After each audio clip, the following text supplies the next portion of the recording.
Blimey, where was I? Oh yes.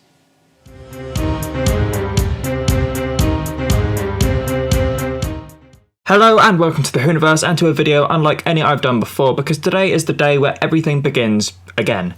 Yes, this video is more of an update and a personal one at that, so I hope you enjoyed my little intro there, lots of fun to make. Now recently I've been going through a bit of a tough time, so YouTube's had to take a back seat while I bring myself back to life, regenerate if you like. But I didn't need to change too much, why would I? I mean, look at me.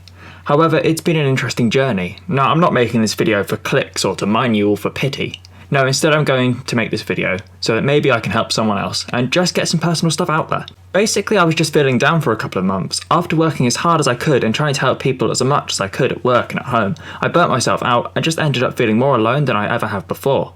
Instead of saying something or asking for help, I just bottled it all up. I threw on a smile and pretended to the best of my ability that I was okay. I mean, of course I was okay, I was the king of okay, right?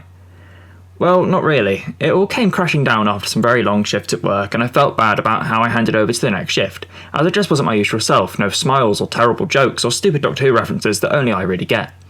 I sent out a message to the people on that shift the next morning, and without knowing it I began to talk. A simple apology for a frowny face turned into a full-on emotional rollercoaster that dropped me off right here, changed and ready for what comes next, more confident than ever, and as obsessed with Doctor Who as always. If it wasn't for that brief moment where I let myself talk to some absolutely fantastic people, I don't know what would have happened.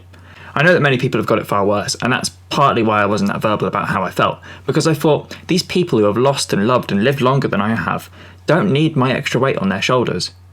But they did, because they cared enough and were kind enough to help in the best ways possible. I was so used to being the person offering help that I never considered asking for it, and that's just not a good idea. I've had people I haven't spoken to in years pop up and have a chat, and I've come closer to some people than I ever thought I would. It's like this weird little family we've got.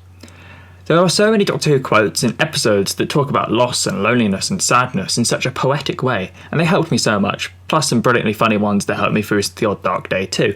A few that come to mind are Vincent and the Doctor, Amy's Choice, The 11th Hour, Closing Time, and The End of Time, and of course, there's many, many more. Doctor Who's powerful are a lot more than just a TV show, and people, well, the right people can change your life. So what am I trying to say? Well, if you suffer enough loss and pain and loneliness, let it make you kinder. Ask for help if you need it, don't be afraid, and you'll find you are loved by more people than you ever knew. Now, if you're watching this and you posted a positive comment on a video, had a chat with me online, or maybe laugh in person, thank you from the depths of my heart. Blimey, this is an emotional one. If you've stuck around wondering what's going on the Whoniverse YouTube channel next, well, I don't really know, to be honest. I'm making it up as I go along, and I do it brilliantly. I sadly got behind with the episode reviews, but I'll be sure to make some videos about the two-part finale, and of course looking at Series 12 as a whole. I've also got a few Who is the Doctor videos that need to be made, and of course there'll be some great videos about stuff other than Doctor Who as well. It's going to be great. Thank you very much for watching this very short video. I know this video isn't what you were all waiting for, but it is something that's very important. We don't have time for the luxury of being horrible to each other, so if someone in the comments has written about a hard time they're going through, talk to them, help them, and be kind. Just kind. With all that said, subscribe to the channel for more upbeat videos where I ramble about everything Doctor Who, from theories to trailer breakdowns, character histories, and a lot more randomness. Thanks again for watching, and I'll see you in the next video. Bye bye.